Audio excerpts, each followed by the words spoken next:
زمین در ناحیه سپیتامین منبع اساسی استحصال و شغل اهالی به حساب می رود. در اختیار کشاورزان ناحیه زیاد از 10840 گکتار زمین کورم موجود بوده. استفاده ثمرناک هر یک وجب زمین یکی از سمت‌های افضلیت‌ناک فعالیت خوجگیداران می باشد. در ناحیه فعالیت بیش از 1700 خوجگی دهقانی انفرادی و اویلوی براه مانده شده. کشاورزان در 6 جماعت دهات و یک شهرک با مهنت صادقانه به استحصال محصولات کشاورزی مشغولند. در برابر این کشتی تکراری همچون راه مهمی استفاده عاقلانه زمین به حساب می رود.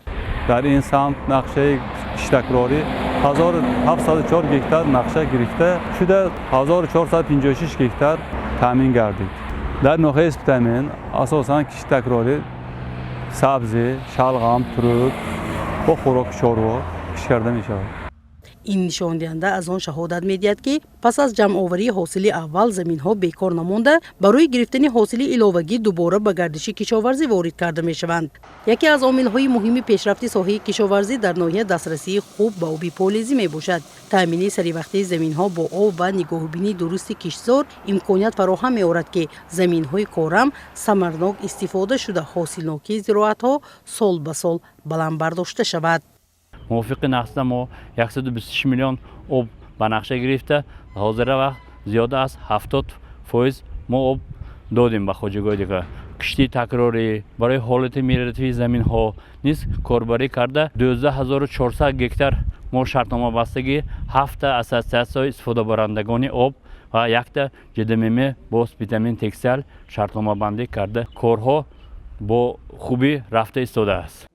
کشاورزان ناحیه سپیتامین با استفاده از امکانیت‌های موجوده و تجربه اندوخته برای باز هم افزون نمودن حجم استحصال محصولات کشاورزی تلاش دارند. پخته‌کاری باشد یکی از سمت‌های اساسی کشاورزی ناحیه سپیتامین به شمار می‌رود. نتیجه‌های سال گذشته از مهنت فداکارانه پخته‌کاران درک می‌دهد. سال 2025 از 5069 گکتار زمین پخته 14683 تن پخته استحصال کرده شد. این نشان دهنده نظر زمینه مساعد فراهم آورد تا امسال میدان کشتی پخته باز هم زیاد کرده شود. سال جاری در ناحیه سپیتامین 6006 گکتار پخته کشت گردیده.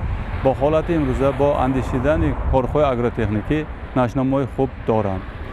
مهنت سازنده دهقان یکی از عامل‌های اساسی رشد اقتصادی ملی می باشد.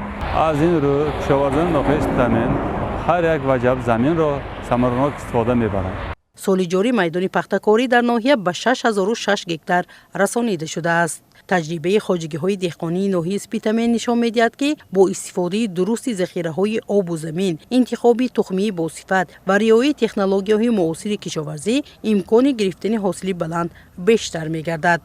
کشاورزان ناحیه سپیتامین سال جاری از کشتی پخته حاصلناکی خوب را انتظارند. در این زمین ها ماه اپریل زیر پلانک پخته کشت گردیده بود.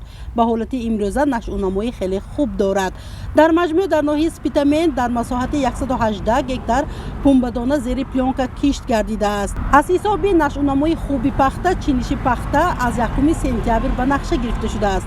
مستان محیدی لازاده، فرهاد عبدالله، حبیب ابراهیم زاده، اخبار.